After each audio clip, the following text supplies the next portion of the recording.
Greenfield. I'm Superintendent Galvan, super proud superintendent, not the president, of the Greenfield Union School District. Thank you for joining us today. I get to read you a wonderful story today called Amelia's Road, and it is a winner of some awards. Why? Because it's a beautiful tribute to migrant family fieldworker families, which is very dear to our hearts here in Greenfield because we have so many wonderful families that work and produce lots of beautiful produce from the Salinas Valley. So this is Amelia's Road, and we talk a little bit about a family that also works in the fields that produces produce for the rest of the country and sometimes outside of our nation too. So glad you get to see this and hear about it with us today. Hola comunidad de Greenfield, soy Superintendente Galván del Distrito Escolar de Greenfield, leyendo otra historia con ustedes y hoy vamos a leer una historia que se llama El Camino de Amelia y esa es una historia sobre las familias que trabajan en los files y este es sobre una niña y su familia y la historia que ellos tienen juntos cuando tienen que mover a casa o a ciudad de ciudad. So, vamos a leerlo y disfrutar con ustedes y celebrar la comunidad en que nosotros vivimos y toda la comida y la agrícola que mandan a todo el mundo que viene aquí del Valle de Salinas. So, gracias por acompañarnos hoy. So, thank you for joining us today, Amelia's Road. And this book is written by Linda Jacobs Altman and it is illustrated by Enrique O. Sanchez. So, here we go. Let's learn about Amelia. Amelia Luisa Martinez hated roads. She hated straight roads, curved roads, dirt roads, paved roads, roads leading to all manner of strange places, and roads leading to nowhere at all. Amelia hated roads so much that she cried every time her father took out the map. The roads Amelia knew went to farms where workers labored in the fields and lived in grim gray shanties. Los caminos, the roads, were long and cheerless. They never went where you wanted them to go. Amelia wanted to go someplace where people didn't have to work so hard or move around so much or live in farm labor camps. Her house would be a white, beautiful house, tidy, with shutters and windows and fine shade trees growing in her yard.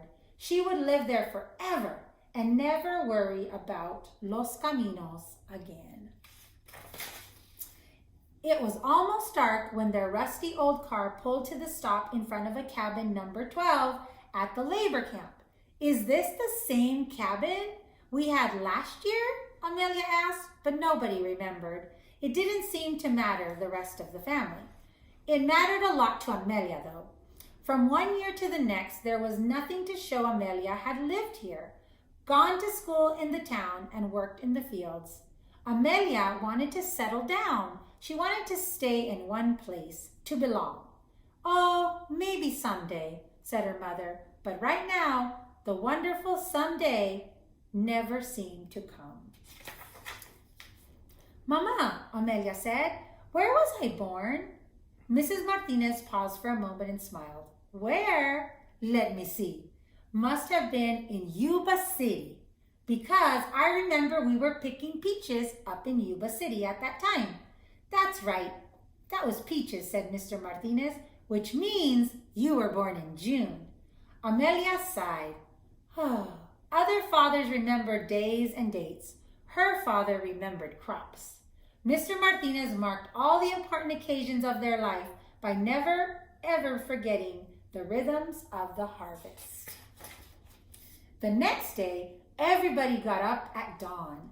From 5 till almost 8 in the morning, Amelia and her family picked apples. Even though she still felt sleepy, Amelia had to be extra careful so she wouldn't bruise the fruit. By the time she had finished her mornings, Amelia's hands would hurt and her shoulders would ache. She grabbed an apple and hurried off to school. Last year, Amelia spent 6 weeks at Fillmore Elementary School, and not even the teacher had even learned her name because she wasn't there very long. This year, the teacher did bother. She welcomed all the children to her classroom and gave them name tags so they could wear them. She wore a name tag, and it said Mrs. Ramos. Later, Mrs. Ramos asked the class to draw their favorite wishes. Share with us something that really is special about you. Amelia knew exactly what she would draw. She drew a pretty white house with a great big tree in the front yard. When Amelia finished, Mrs. Ramos showed her picture to the whole class. Then she pasted a bright red star at the top. By the end of the day, everybody in the class had learned Amelia's name. Finally, here was a place where she wanted to stay. Amelia couldn't wait to tell her mother about this wonderful day.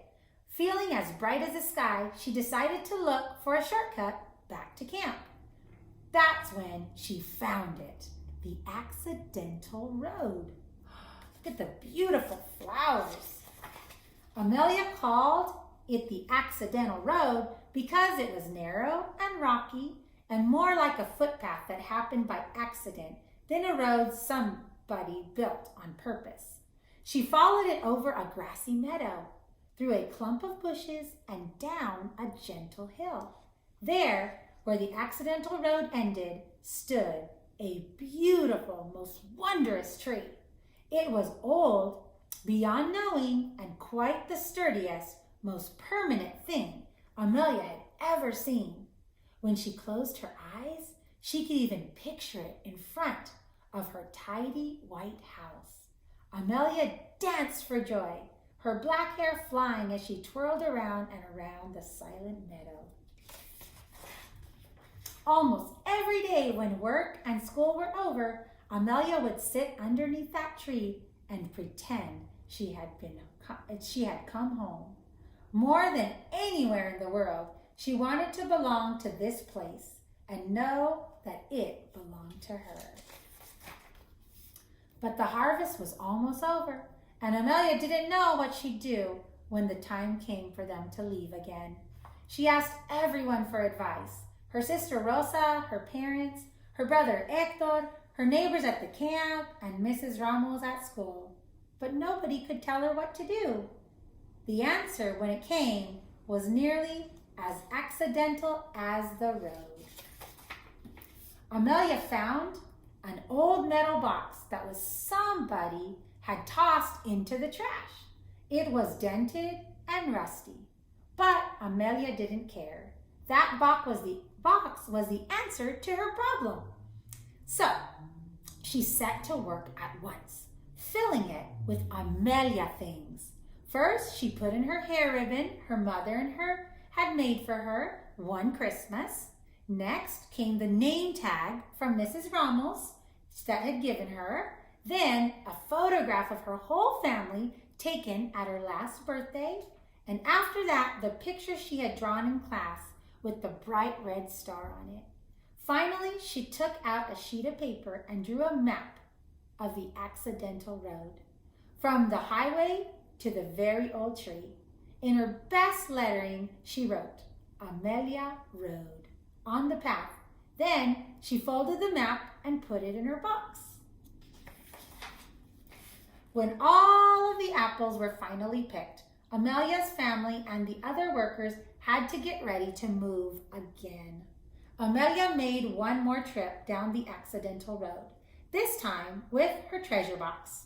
She dug a hole near the old tree and gently placed the box inside and covered it with dirt. Then she set a rock at the top so nobody would notice the freshly turned ground. When Amelia finished, she took a step back and looked at the tree. Finally, here was a place where she belonged, a place where she could come back to. I'll be back, she whispered, and then she turned away. Amelia skipped through the meadow, laughed at the sky, even turned cartwheels right in the middle of the accidental road. When she got back to the camp, the rest of the family was already started packing the car. Amelia watched them for a moment, and then she took a deep breath and joined in to help them. For the first time in her life, she didn't cry when her father took out the road map And that's the end. So Amelia's life is very similar to many of the children in our community or other communities where they have to move from town to town, and migrant farm working families, similar to some that we have here in Greenfield. So sometimes the kids stay and sometimes they move, and sometimes you have friends that go from place to place to follow the harvest. So that was Amelia's road, and she finally found a way to have a place that she wanted to call her own, and she buried that little box so she can come back to it one day. So thank you for joining us today, Amelia's Road. So I am Superintendent Galvan with the Greenfield Union School District, continuing to celebrate culture, race, and diversity. And today's special story was about migrant farm working families. So I am going to send you a great big bear hug from our family to yours.